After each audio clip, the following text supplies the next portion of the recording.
Okay, so let's start. Laws of motion इस chapter पर हम कंटिन्यू कर रहे हैं और we have conducted around 5 lectures, 5 ऐसे लेक्चर्स हैं जिनमें हम कुछ बेसिक्स देखते आ रहे हैं। प्रीवियस लेक्चर में या प्रीवियस लेक्चर तक हमने न्यूटन्स लॉ को कैसे अप्लाई किया जाता है किसी गिवन पर्टिकुलर सिचुएशन पर इसका डिस्कशन कंटिन्यू किया। इसमें we have divided it into 2 parts. मतलब कि ऐसे केसेस जिसमें ब्लॉक या ऑब्जेक्ट्स हम यूज करते हैं दे आर इन इक्विलिब्रियम, कोई मोशन नहीं हो रहा होगा, या ऐसे कह लीजिए कि जितने भी फोर्सेस एक्ट हो रहे होंगे वो आपस में बैलेंस कर। तो इस कंडीशन पर हम लोग इंडिकेटर को सॉल्व करते हैं। फर्दर ऑन फिर इसी चीज को आगे बढ़ाते हुए हम देखेंगे ऐसी कंडीशन जिसमें ऑब्जेक्ट्स जो है अंडर एक्सेलरेशन है। So let's continue with the kind of questions in which we consider the equilibrium. ये हमारा आज का पहला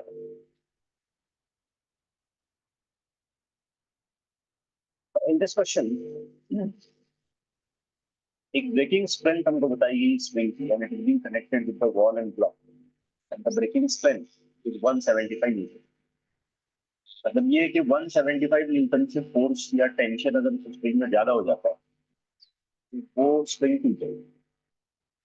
Find the magnitude of weight of the block A for which the system will be stationary. Stationary यहाँ पे हम वही meaning लेंगे कि system is in equilibrium, all the forces are balanced. तो ब्लॉक बी का वेट जो है वो 700 न्यूटन है और ब्लॉक ए का वेट पता। इस क्वेश्चन के लिए जो रिप्रेजेंटेशन वाली डायग्राम दी गई है, करस्पॉन्डिंग डायग्राम दी गई है ये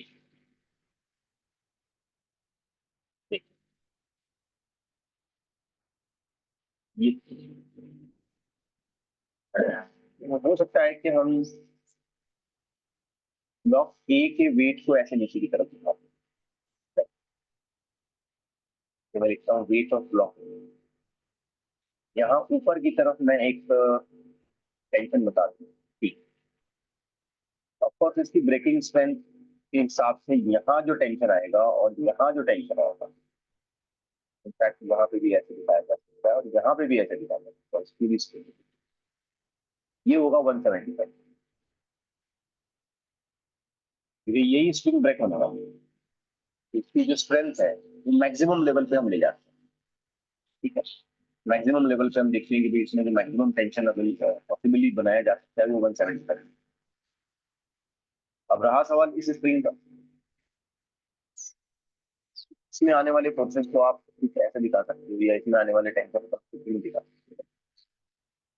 जैसे कि ये टेंशन जो है ये P1, और आप इसके कंपोनेंट से आप स्प्लिट करें। एक कंपोनेंट इधर बना है, इसको कॉल कर लें P1 और 30, और दूसरा कंपोनेंट हम यहाँ ऊपर बना लें, इसको कॉल कर लें P1 साइन 30। और ये जो T टेंशन आप बता रहे हो ये आप चाहो तो वहां ऐसे नीचे भी बता सकते। ठीक, अब ये सब कुछ तो इक्विलिब्रियम में है, एवरीथिंग इज इन इक्विलिब्रियम। तो इसके सारे फोर्सेस जो है वो आपस में इक्वल और अपोजिट होने चाहिए और एक दूसरे से बैलेंस है। अब इस बात को ध्यान में रखते हुए मैं सबसे पहले लिख सकता हूँ कि P1 cos 30 is equal to 175। हाँ देखिए, जो P1 cos 30 है इस तरफ है, ये 175 जो है ये लिखा है। पूरी स्ट्रिंग में ब्रेकिंग स्ट्रेंथ या तो कहना चाहिए ब्रेकिंग टेंशन हमको अप्लाई करना, 175 आएगा। It can be a very simple calculation to get an answer for P1। P1 क्या हो सकता है इसका आसानी से कैलकुलेशन कर सकते हैं। P1 into cos 30 is 3 by 2 and that is equal to 75। So the value of P1 is multiply करें आप 75 into 2, 350 by ये वैल्यू आ गया T, but the question is not about finding the value of T, the question is to find the value of weight of block. Block A का weight आपको निकालना है, तो आप vertically T1 sin 30 is going to balance T, and T is nothing but equal to weight of block. So here you can just write two equations. The first equation you can write T is weight of block, but the same T can now be written as T1 sin 30. तो आप T को replace कर दें, wait of block ए बोल दें, और T1 का value यहाँ पे पुटअप कर लें 350 divided by 3, and sin 30 will take a value of half. Simple calculation will give us 175 divided by Newton, of course. इतना वेट ब्लॉक ए का हम एक्सपेक्ट, ओके, आगे समझ please. Yes, sir. Yes, sir. ठीक है, let's talk about the next. Find the magnitude of force exerted by the spring on pulley. अब ये जो फोर्स हमें निकालना है, ये डायरेक्टली पुली पे निकालना है, क्योंकि पुली पे कितना फोर्स है, पुली के पॉइंट ऑफ व्यू पे काम करना है, टेंशन को पुली के रेफरेंस में दिखाना है। काफी आसान। कभी कभी इसको पुली का हिंज फोर्स भी बोलते हैं, मतलब ये जिस शाफ्ट से कह लीजिए पुली अटैच है उसको हिंजिंग ऐसे कहते हैं, तो हम हिंज फोर्स भी इसको बोलते हैं। It is one and the same. Now this is 10 kilogram block, therefore I can show the weight of this block as 100 grams. mg, we know that m is 10, and the current problem the g value is also 10, mg will become 100. यहाँ पे tension है, यहाँ पे भी tension होता है, ऐसे ठीक, यहाँ पे भी टेंशन होता है, और इस एंड पे भी टेंशन होता है। अब नॉर्मली कैलकुलेशन करते वक्त हम क्या करते हैं, पुली को इग्नोर करते हैं, क्योंकि हम ब्लॉक के रेफरेंस में उसके मोशन या उसकी इक्विलिब्रियम को बैलेंस कर रहे होते हैं, इसलिए सारे फोर्सेस जो है हम फ्री बॉडी डायग्राम की सिर्फ ब्लॉक करता है।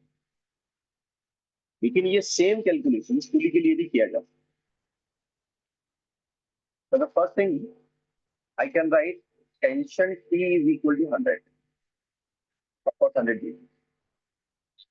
अब अगर आप पुली को रेफर करते हो तो ये पुली है, और पुली पे एक टेंशन ऐसे आ रहा है, और दूसरा वाला टेंशन ऐसा आ रहा है, तो पुली पे नेट फोर्स कैसे आएगा?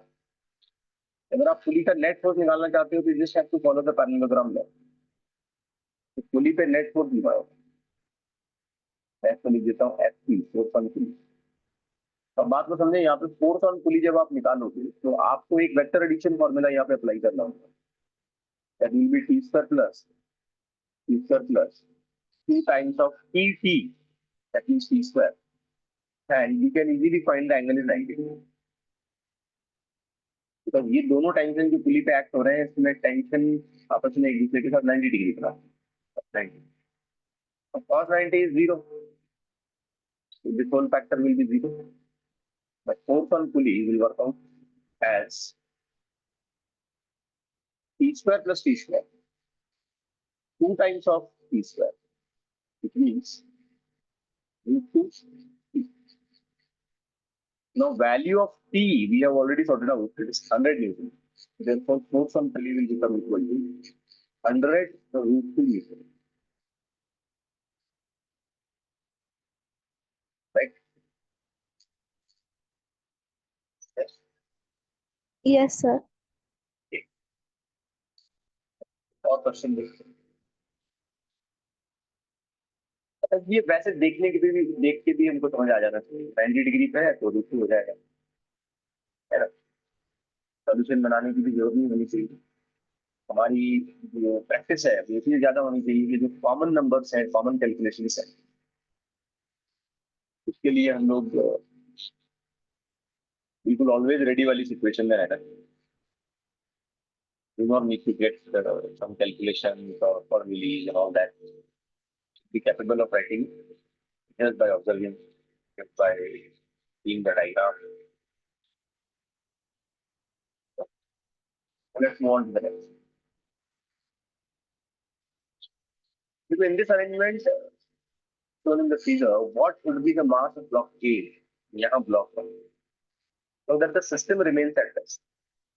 अगर मैं A का एक प्रॉपर मास यहाँ पे चॉइस नहीं करूंगा और मान लो मैंने A को लाइट ब्लॉक की तरह यूज किया हल्का, तो ये 2 किलोग्राम डोमिनेट करेगा और पूरी सिस्टम जो है कि नीचे की तरफ जाएगी.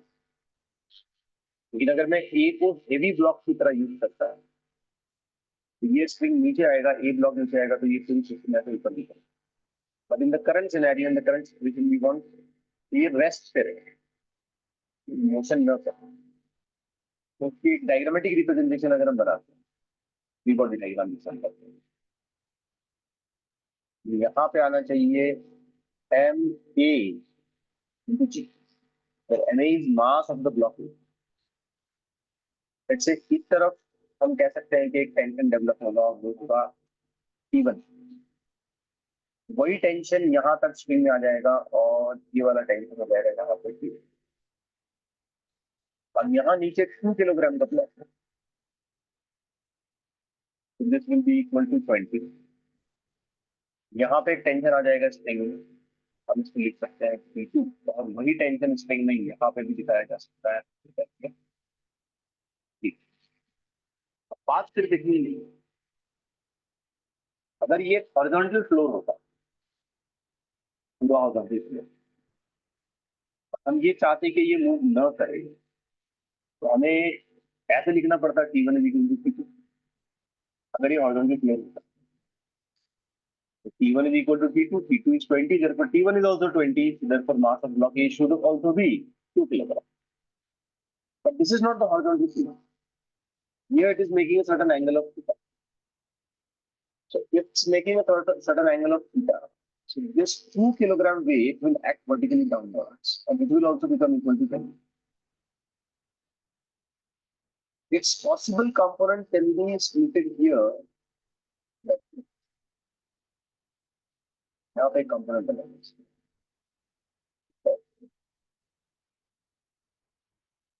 ये वाला जो अंदर की तरफ एंगल होगा ना, ये भी 30 डिग्री होगा. और एक और कंपोनेंट इसका यहाँ पे आएगा S. लेकिन नीचे वाला कंपोनेंट है, ये हो जाएगा 20 cos 30. ऐसे कैलकुलेशन हमने इससे पहले किए हैं, तो हमें पता है कि यहाँ पे 30 डिग्री बनता है, तो ये भी 60 पार्ट बनता है. अच्छा, जो हॉरिजॉन्टल कंपोनेंट यहाँ पे डेवलप हुआ है, हॉरिजॉन्टल नहीं कहना चाहिए, ये अलोंग द प्लेन कंपोनेंट, इसे हमें लिखना चाहिए 20 sin.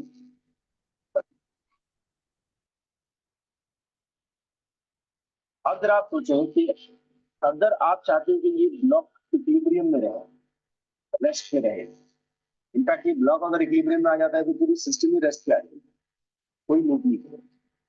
तो ये कब पॉसिबल बताएं आप. हम इक्वेशन क्या लिखें अगर हम चाहते हैं कि ब्लॉक रेस्ट पे रहे, तो ये कब possible. T1 is equal to T1 is equals to T2. 20 sin 30. T1 is equal to T2 करना चाहिए. ठीक है, इसका क्या, ये भी ब्लॉक को नीचे खींच रहा है, तो क्या T1 को अकेले इन दोनों को बैलेंस करना है. Yes. Yes. आंसर क्या लिखना है. T1 is equal to T2 plus T2 plus 20 sin cos sin 30. 20 sin 30. अब आप यहाँ से चेक करते हैं ना, यहाँ पे तो आपको T2 का वैल्यू कितना मिलता है. 20. यहाँ से आप चेक करेंगे तो हमको सीधे सीधे पता चलता है कि T2 is equal to 20. Just put it up here. T1 is equal to 20 plus 20 into half, sin 30 is half. So 20 plus 10, and that will become 30. 30 meters. पर जब आप यहाँ चेक करते हो, ठीक है, जब आप यहाँ चेक करते हो तो T1 will become equal to MA. G. तो आप लिख सकते हो mass of block A into acceleration due to gravity is equal to 3. Now M of A into acceleration due to gravity is 10 और अभी अभी आपने T1 का वैल्यू निकाला हमने 30, therefore mass of block A is equal to 3. That's it. ये चीजें काफी आसान होती है। अब मुझे यहाँ पे किसी ने क्वेश्चन पूछा कि सर स्प्रिंग सेम है तो टेंशन दिखाना। अब बेटा एक कॉमन सेंस की बात है, ये स्प्रिंग सेम नहीं है। यहाँ से लेके यहाँ तक एक स्प्रिंग का सेगमेंट है, बीच में ब्लॉक आ गया, स्प्रिंग सेम था। स्प्रिंग तो सेम उस वक्त रहती है जब वो कंटिन्यूटी में रहती है, ये तो ब्रेक हो गई। फिर यहाँ से लेके यहाँ तक एक स्प्रिंग है और उसके बाद यहाँ से लेके 2 किलोग्राम तक दूसरी स्प्रिंग, ये स्प्रिंग सेम नहीं है। एक ही बात है, कॉमन सेंस। ठीक है ना? Yes. Okay. Let's continue with the next. Find the normal reaction for the given arrangement of sphere. Sphere का अरेंजमेंट हमको गिवन है, हमें इसके लिए नॉर्मल रिएक्शन पता करना है।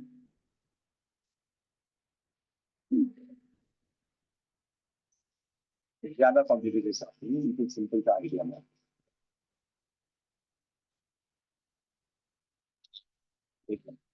इस तरीके का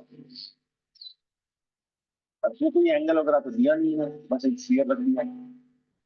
स्फीयर का जो रेडियस है वो 5 मीटर बताया है, यानी सेंटर से अगर मैं जाऊंगा तो यहाँ तक 5 मीटर हो जाएगा, यहाँ तक भी 5 मीटर हो जाएगा, लेकिन ये जो एजेस लग रहे हैं ये 6 मीटर हो जाते हैं। स्फीयर पूरी तरीके से डायमेट्रिक पॉइंट्स पे नहीं रखा हुआ है, बल्कि कोई भी रैंडम पॉइंट पे आ गया।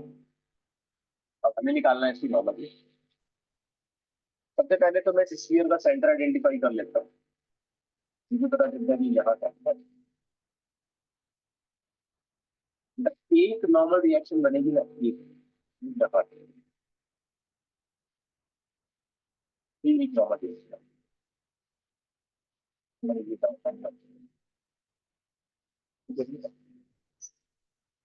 इसी तरीके से दूसरी नॉर्मल रिएक्शन बनेगी सर, यहाँ से बनेगी। बिकॉज नॉर्मल रिएक्शन का सीधा सीधा कंसेप्ट क्या है, एक पॉइंट ऑफ कांटेक्ट पर, यानी कि कांटेक्ट सरफेस पर नॉर्मल रिएक्शन भी परपेंडिकुलर। ऐसे एजेस लग रहे हैं तो उसके सरफेस एज पर जो है वो परपेंडिकुलर आनी चाहिए, करेक्ट।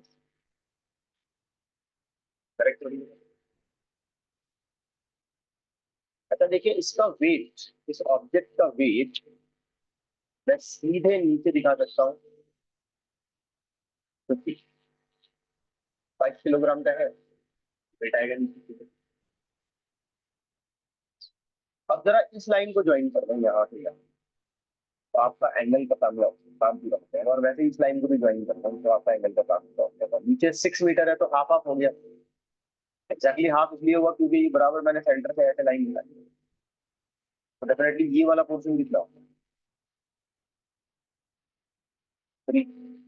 3 मीटर। सही है ना? आपको दिखाई दे रहा है स्क्रीन पे कि 3, और ये जो रेडियस है ये 5 हो जाए, यहाँ से यहाँ तक का जो रेडियस है ये 5 हो जाए, तो रेडियस इज 5, सेंटर है ये सर्कमफ्रेंस, रेडियस 5 हो जाएगा। सबसे पहले हम इसका एंगल आइडेंटिफाई कर लेते हैं। अब यहाँ पे मैं एक एंगल क्लेम करता हूँ, लेट्स से कि ये एंगल है theta. So I will be just writing cos of theta, adjacent divided by hypotenuse। Theta के लिए adjacent 3 है और उसका hypotenuse 5 है। So cos of theta is 3/5, which indicates theta is equal to 53 degree। Correct sir? That's equal to 53 degree। आप इस theta का help लो और फिर क्या करो कि ये कंपोनेंट सॉर्ट आउट करो। वहीं सबसे पहले हम n1 के कंपोनेंट निकालते हैं या n2 के निकालते हैं, क्योंकि आप एक पॉसिबल कंपोनेंट मुझे यहाँ मिल सकता है, अब दूसरा पॉसिबल कंपोनेंट मुझे यहाँ मिल सकता है। अब श्योरली अगर यहाँ एंगल थीटा है, अल्टरनेट पॉइंट ऑफ व्यू से अगर मैं देखता हूँ तो यहाँ पर भी एंगल थीटा है। ये थीटा तो ये भी थीटा, राइट?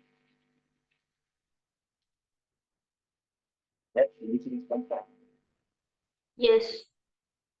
आप देखो ये टोटल लाइन थी,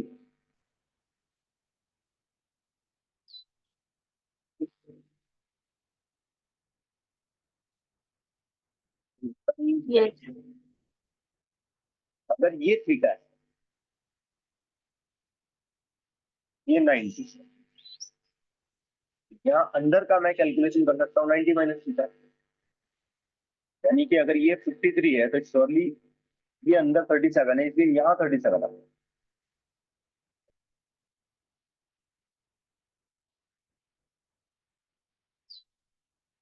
ये 37,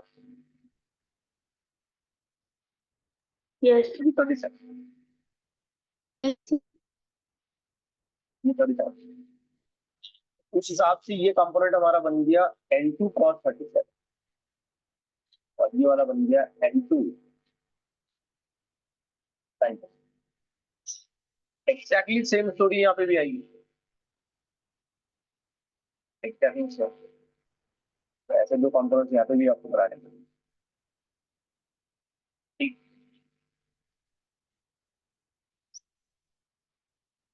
ये हो जाएगा N1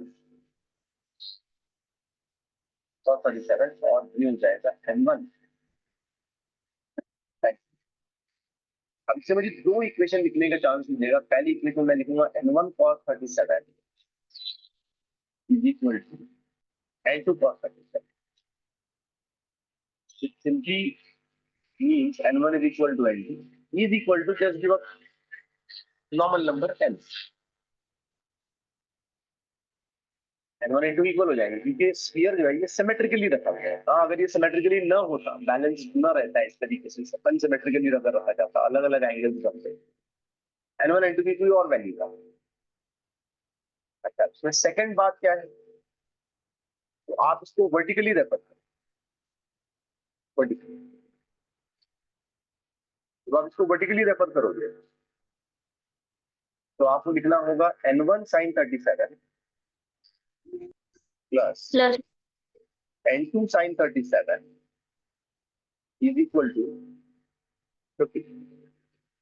क्या इसे जनरलाइज कर ले, 2 times of n sin 37 is equal to 50। Yes. कर सकते हैं। So what is sin 37? 3 by 5 is equal to 50. Therefore, the value of n, the normal reaction is, yes, 50 into 5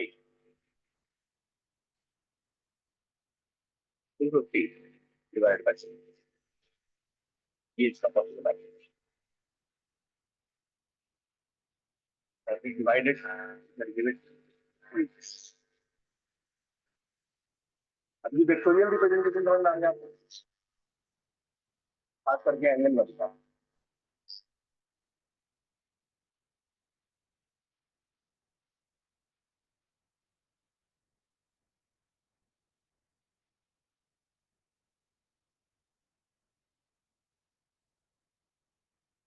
यहाँ पे कोई डाउट है, एंगल सी है ऐसा कुछ है? ठीक है, जल्दी जल्दी बताएं।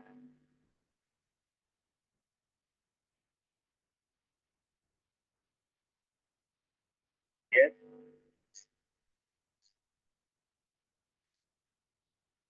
सारा समझ आ गया मामला पूरा?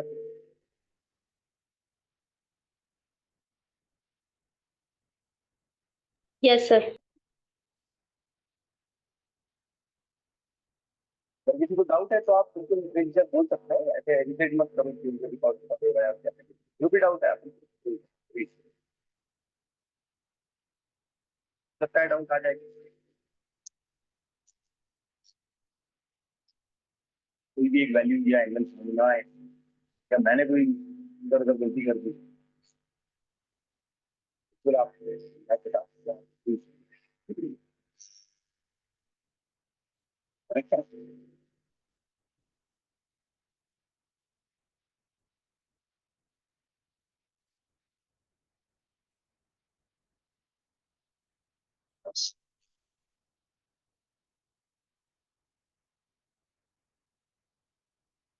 आधा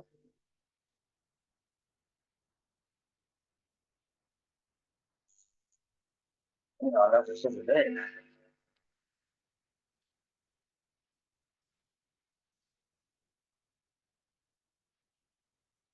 वॉइस वेरी क्लियर।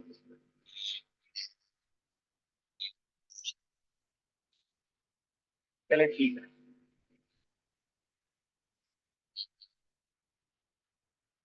एक और एग्जांपल लेते हैं, ऐसे क्लियर वाला नहीं, ऐसे जनरल एग्जांपल। मान लीजिए कि एक फ्लोर पर एक फ्लोर है, इस पे हमने multiple blocks. First block is like this of 10 kilogram.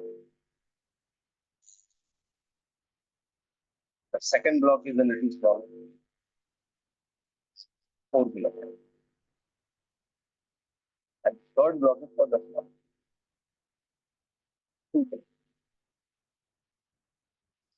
आपने पता करनी है normal reactions.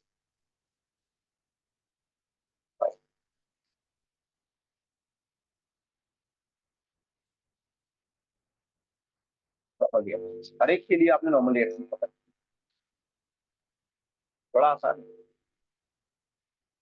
Just for practice हम इसको करते हैं। ठीक है, सबसे पहले मैं इस 2 किलोग्राम वाले ब्लॉक के बारे में सोचता हूँ। ये जो 2 किलोग्राम का ब्लॉक है, इस 2 किलोग्राम के ब्लॉक के लिए नीचे की तरफ उसका वेट आपको दिखाना पड़ेगा 20, और ऊपर की तरफ आपको इसका नॉर्मल रिएक्शन निकालनी पड़ेगी, लेट्स से n। अच्छा, ये नॉर्मल रिएक्शन आ कहां से रही होगी? तो आंसर सिंपल है, इस 4 किलोग्राम के ब्लॉक के अपर सरफेस। जस्ट ऐसे इमेजिन करें कि यही फ्लोर है, ऐसा ही फ्लोर है, ऐसे इमेजिन करें। ठीक है भैया, अब बात करते हैं 4 किलोग्राम वाले ब्लॉक। 4 किलोग्राम वाले ब्लॉक के लिए डाउनवर्ड डायरेक्शन में, अपवर्ड डायरेक्शन में एक नॉर्मल रिएक्शन N2, और ये जो अपवर्ड डायरेक्शन में नॉर्मल रिएक्शन आएगा ये इस 10 किलोग्राम वाले ब्लॉक के अपर सरफेस से यहां से। लेकिन 4 किलोग्राम वाले ब्लॉक को एक और नॉर्मल रिएक्शन 2 किलोग्राम वाले ब्लॉक की वजह से भी मिलेगा नीचे की तरफ। एक और नॉर्मल रिएक्शन आपको ये भी दिखाई N। ठीक है, अब 2 और 4 किलोग्राम के बीच में आएगा ना N1, 4 से 2 को और 2 से 4 को। यहाँ आया 4 से 2 को, और ये वाला जो आया 2 से 4 को। अब देखते हैं सबसे नीचे वाला, यानी कि 10 किलोग्राम का। 10 किलोग्राम के ब्लॉक के लिए नीचे की तरफ 100, इसका अपना नॉर्मल रिएक्शन क्योंकि फ्लोर की वजह से आएगा N3, और एक और नॉर्मल रिएक्शन इस पे हमको दिखानी पड़ेगी और वो होगी N2। N1 नहीं दिखाओगे, इस पे आप N1 नहीं दिखाओगे क्योंकि 10 और 4 किलोग्राम के बीच में N2 एक्ट कर रहा है। इन दोनों के बीच में एक नॉर्मल रिएक्शन न्यू, ऐसे और ऐसे। इन दोनों के बीच में नॉर्मल रिएक्शन न्यू, ऐसे और ऐसे, और फ्लोर और इस ब्लॉक के बीच में नॉर्मल रिएक्शन। ये डायग्राम आगे फ्री बॉडी डायग्राम।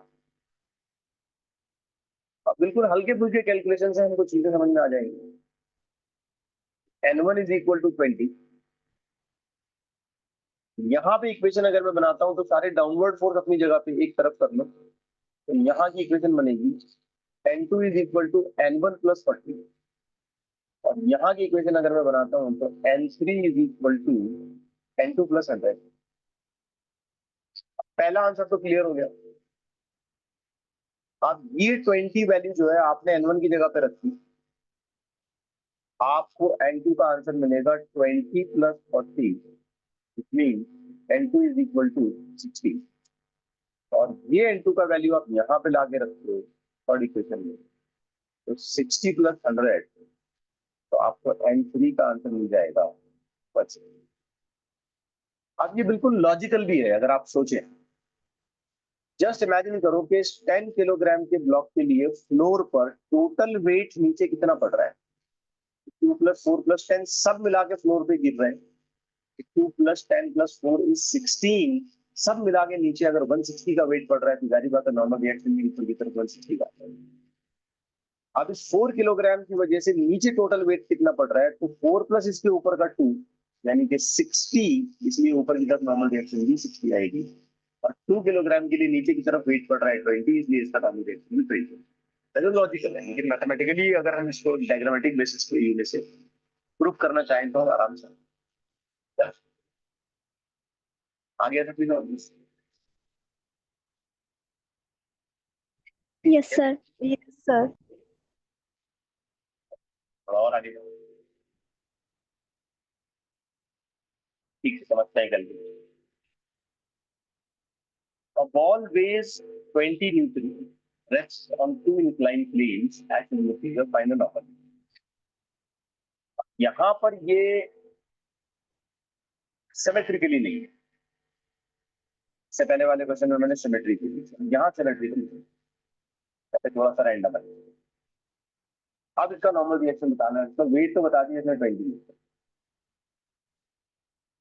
और इस बार रिएक्शन के नाम R1 और R2 दे दिया है।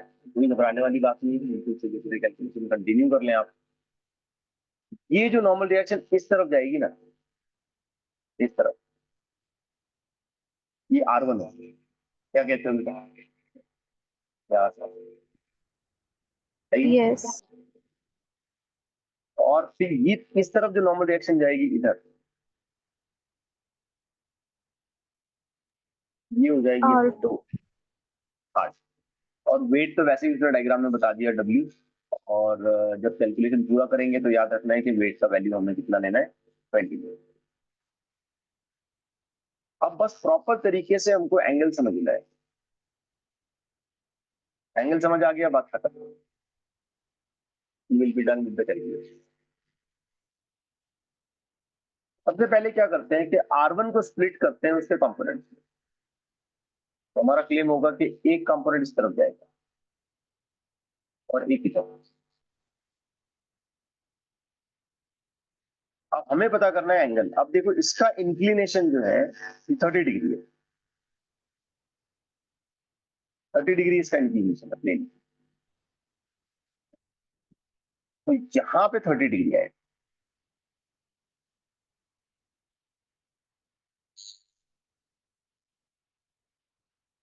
ठीक हो गया। अब इसको समझने का मैं बिल्कुल आसान सा इजी अप्रोच क्या बताता हूँ, इतनी ज्योमेट्री में जाने की जरूरत नहीं है। ऐसे सोचो कि अगर ये 30 डिग्री से ऐसे नीचे उतारा गया, नीचे उतारा गया, ऐसे नीचे ले लिया, तो ये R1 रिएक्शन क्या इस वर्टिकल लाइन के साथ आ जाएगी?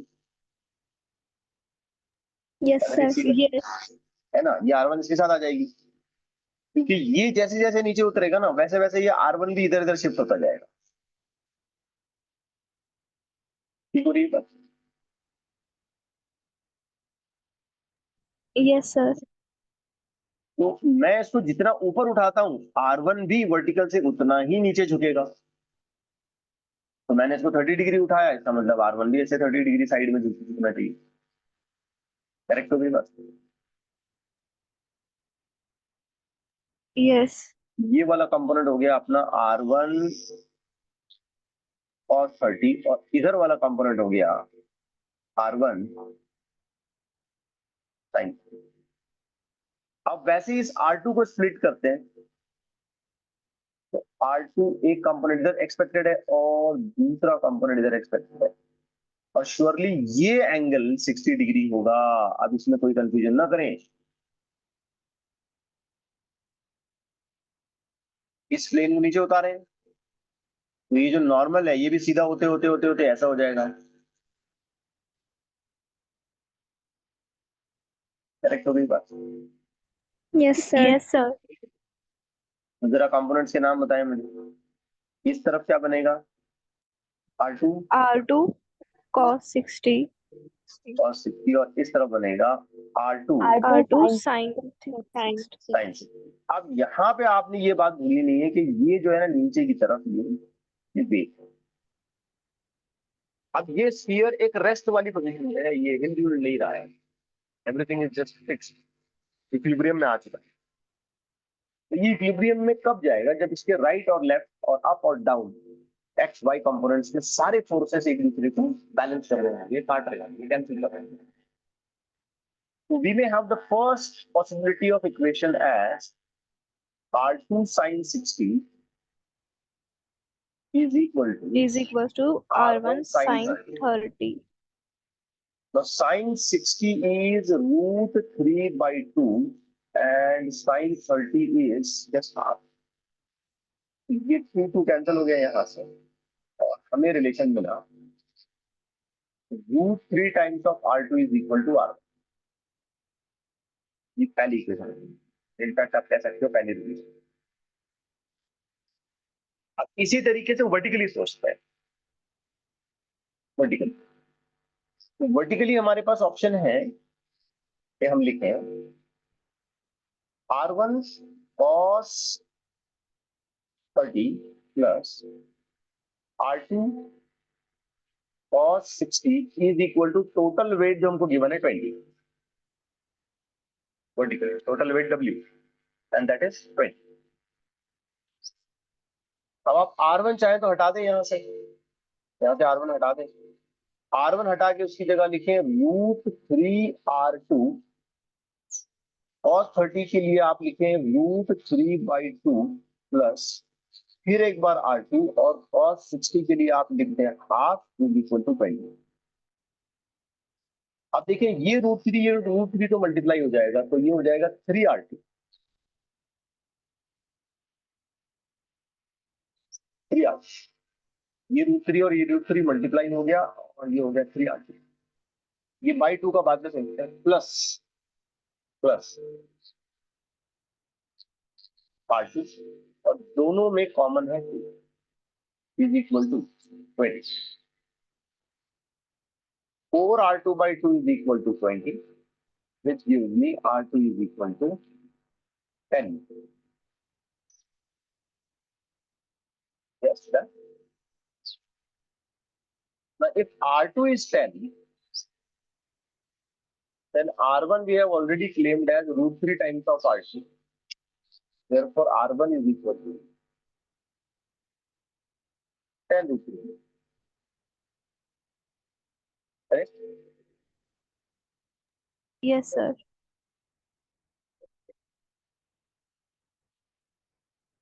एक और देखते हैं।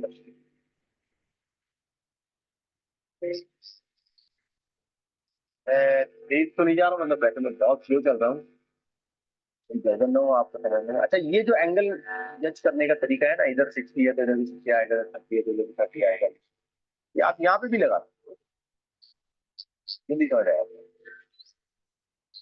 थीटा हमने निकाला 50, ठीक है। यहाँ ऊपर की तरफ अगर मैं एंगल निकालता हूँ तो ये फ्लैट से करता हूँ, ये कितना है? 53. 53 दे दो, हॉरिजॉन्टल लाइन, हॉरिजॉन्टल अभी ब्रैकेट में 53। लेकिन हमने ये नीचे वाले एंगल को यहाँ लिया तो ये 37 है, क्योंकि ये तो 90 है। ऊपर का 53 है और ये नीचे का 90 माइनस करोगे तो ये बराबर हम आइडेंटिफाई कर लेंगे कि ये 37 है। उस हिसाब से हमने फिर कंपोनेंट से कर, ठीक है।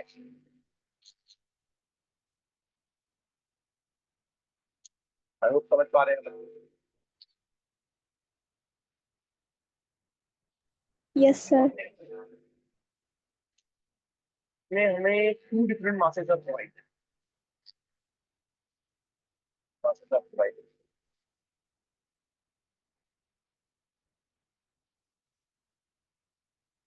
Small m and capital M, and they are attached with the same factor in the figure. अब इक्विलिब्रियम में है, लेकिन हमें उसके लिए tan ऑफ थीटा का एक रिलेशन यूज करना है, जैसा क्वेश्चन में बताया।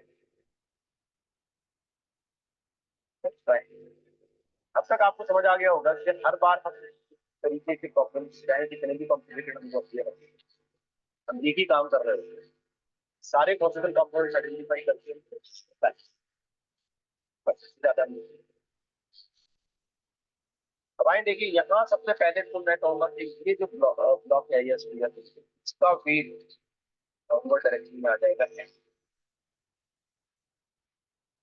मैंने ऐसे मानते हैं कि इस तरफ एक टेंशन आपको देखने को मिलेगा T1, इस तरफ भी उतना ही टेंशन आप ऑब्जर्व करोगे T1, बिकॉज ये सिमेट्री 45 डिग्री। हाँ, अगर ये सिमेट्री में ना होता, एंगल्स अलग अलग हो, टेंशन भी फिर हमें डिफरेंट करना है। अब हम आगे नहीं बढ़ेंगे, सबसे पहले तो इन कंपोनेंट्स को निपटाते हैं, इनके कंपोनेंट्स को निपटाते हैं और एक इक्वेशन पहले बना लेते हैं, आगे बढ़ने से पहले और काम करना है आगे। सबसे पहले हम इसे प्लेस करते हैं, ये है अपना T। अब इसके कंपोनेंट बनाते हैं, यहाँ एक कंपोनेंट और यहाँ एक कंपोनेंट, इसी तरीके से यहाँ पे कंपोनेंट देखते ही समझ जाएंगे। ये हो गया T1 cos 35, ये फिर हो गया T1 cos 35, और यहाँ ऊपर दोनों मिला के लिख देता हूँ, 2 टाइम्स ऑफ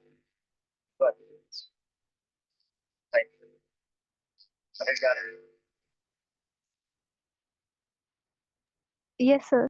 अभी अभी मैंने आपको वही बात बताई कि ये दोनों सेम है, टेंशन सेम होने चाहिए क्योंकि इनकी बैलेंस करना है।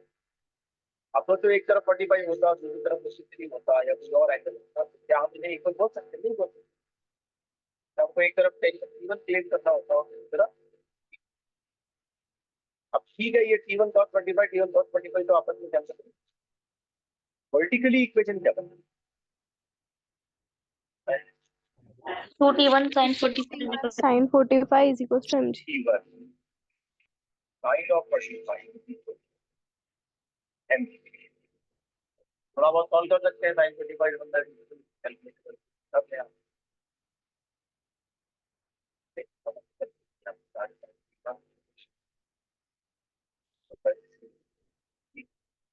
न्यूमरेटर वाला बना के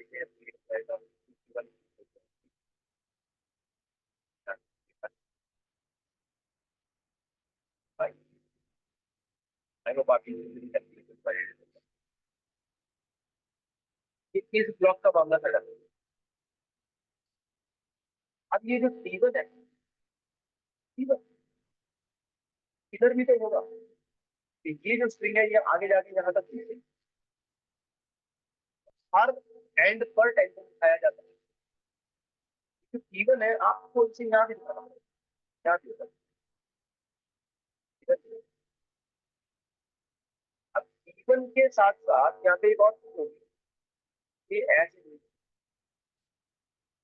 हो जाएगा कैपिटल है। फिर मैं T1 को स्प्लिट करता हूँ, I can get one of the component here and another component here down. Angle easily identify हो जाएगा, अगर यहाँ पे 45 है तो अल्टरनेट के हिसाब से यहाँ भी 45 है। This component will become T1 और 45।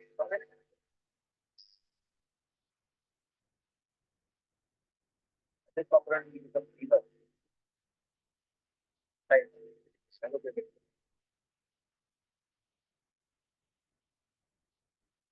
ये तो वाला से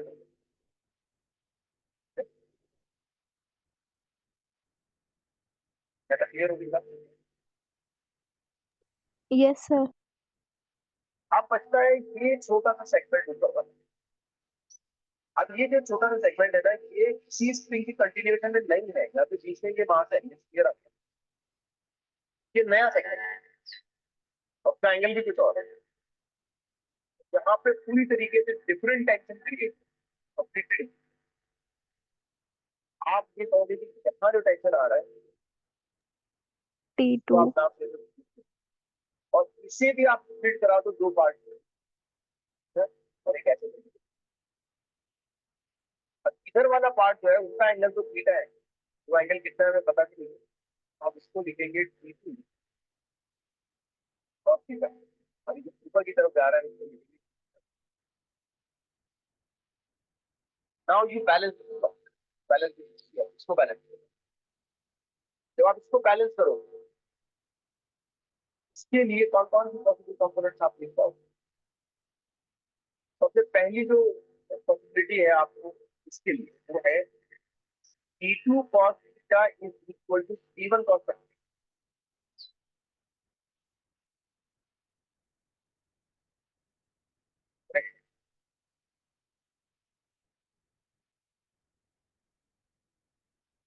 सही लिखा है? Yes. आप देखो T2 का वैल्यू कितना है? 50 by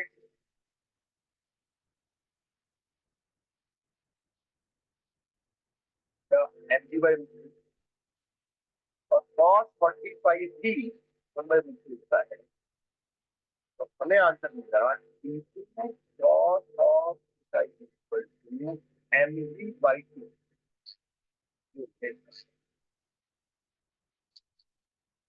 आप एग्जैक्टली इसी तरीके से इस ब्लॉक पे आप सोचें कि वर्टिकली क्या हो रहा है, तो वर्टिकल रेफरेंस ये ऊपर की तरफ कौन है? T2 sin थीटा और T2 downward sin theta direction में कौन है? तो T1 sin 45 plus mg। plus mg. आप क्विकली अगर इस इक्वेशन को बताते हैं तो आप मान सकते हैं T2 sin of theta is equal to mg plus T1 sin theta। So this will be T2 sin theta capital mg को तो हम कुछ नहीं कर सकते प्लस T1, ये आंसर है mg by root और sin 45 फिर एक बार 1/√। ये जो ब्रैकेटेड क्वांटिटी आप पूरी तरीके से सॉल्व कर, तो आपको मिलेगा T2 sin theta equal mg plus mg by ये आ गई आपको। But you have to think it as per the requirement of person. आपसे ये नहीं पूछा गया कि आप sin थीटा या cos थीटा की पर्टिकुलर इक्वेशन बताएं, आपसे पूछा गया tan थीटा की इक्वेशन बताएं। tan थीटा की इक्वेशन आप कैसे बताएंगे? सिंपली आप ये T2 sin थीटा और ये T2 cos थीटा इन दोनों का रेशियो लीजिए, इन दोनों को डिवाइड कर T2 sin theta divide by T2 cos theta. तो sin थीटा का जो पूरा वैल्यू है वो है mg प्लस mg by 2 और cos थीटा की वैल्यू है mg by 2। अब इसमें से T2 फैक्टर कैंसिल हो गया, sin theta by cos theta will take a value of tan। फिर आप इसे ऐसे लिखें mg divided by mg by 2 plus 1 as LCM. अगर आप साइड में लिखते हैं तो लिखते हैं इसके बाद 1 आए। फर्दरमोर हम देखेंगे कि यहाँ पे ये जी फैक्टर भी कैंसिल हो सकता है और ये 2 जो है ये डिनोमिनेटर का भी डिनोमिनेटर है, ये न्यूमरेटर में। तो हमें इसका फाइनल फॉर्मेट मिलता है tan ऑफ थीटा 2m/m। अभी वैसा ही है जैसे हमें क्वेश्चन है 2m/m प्लस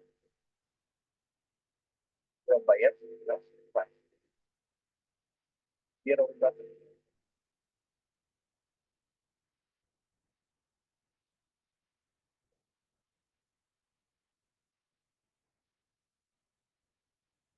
ये होगा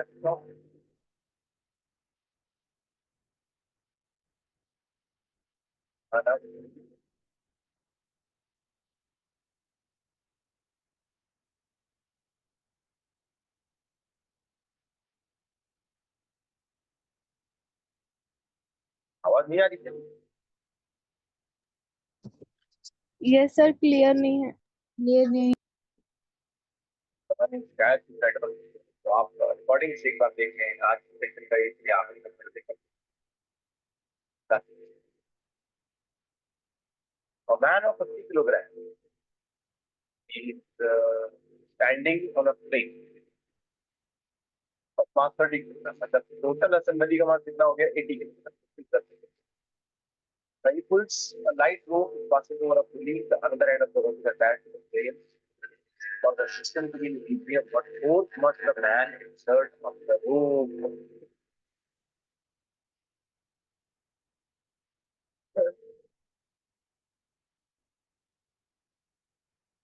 What force must be exerted by the man on the rope? देखिए बड़ा ही आसान सा कहते हैं कि मैन प्लस ये पूरा फ्रेम, ये दोनों के मासेस को अगर मैं जोड़ लेता हूँ और जोड़ टोटल मिला के इनका वेट गया 800. Very 800 mg। अब सोचे स्प्रिंग पर टेंशन यहाँ भी आएगा और एक कॉमन मतलब सिंगल स्ट्रिंग ही उसका दूसरा एंड जो है आदमी के हाथ में, यहाँ पे भी आएगा टेंशन। अब बिल्कुल कॉमन सेंस की बात है कि अगर इस सिस्टम को इक्विलिब्रियम में रखना है, इस आदमी ने इस स्ट्रिंग पर इस टेंशन के इक्वल ही फोर्स लगाना चाहिए। इतना टेंशन आ रहा है उतने से ही पकड़े, ज्यादा खींचेगा जोर से तो बिल्कुल ऐसे ऊपर नीचे। Yes. वो वही पूछ रहा है हमसे कि दूसरे एंड पर जो है वो कितने फोर्स से होल्ड करे, तो आंसर है टी फोर्स से होल्ड करे। सही। Yes. अब इस पूरे सिस्टम को ध्यान से देखो, अपवर्ड फोर्सेस कौन से?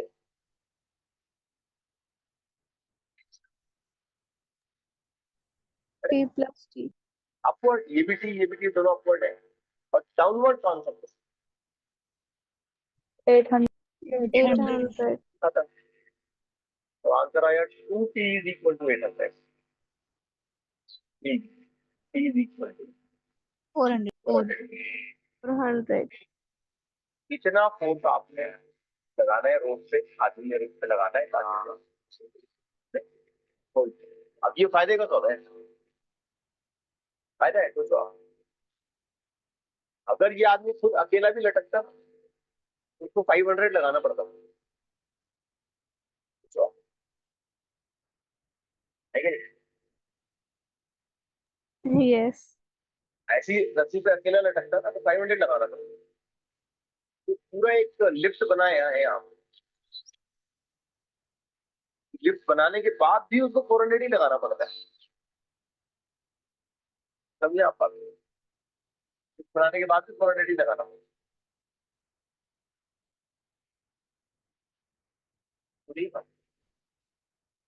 अच्छा, आप ये लिफ्ट अगर और हल्की कर दे, वो वेट जो है लिफ्ट का 10 किलोग्राम कर दे,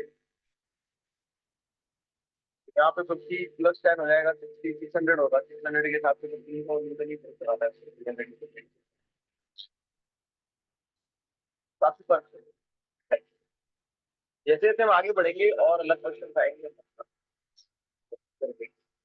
तो आपको और ज्यादा चीजें आ जाएगा, ताकि डिग्रियों वाली कंडीशन जितने भी क्वेश्चन मैंने आपको कराए सारी चीज के बारे में उसको highlight करके अगली क्लास में हम ऐसे क्वेश्चन की तरफ बात करेंगे जिसमें ऑब्जेक्ट मूव कर रहे हैं and they do have certain acceleration and you need to calculate their acceleration.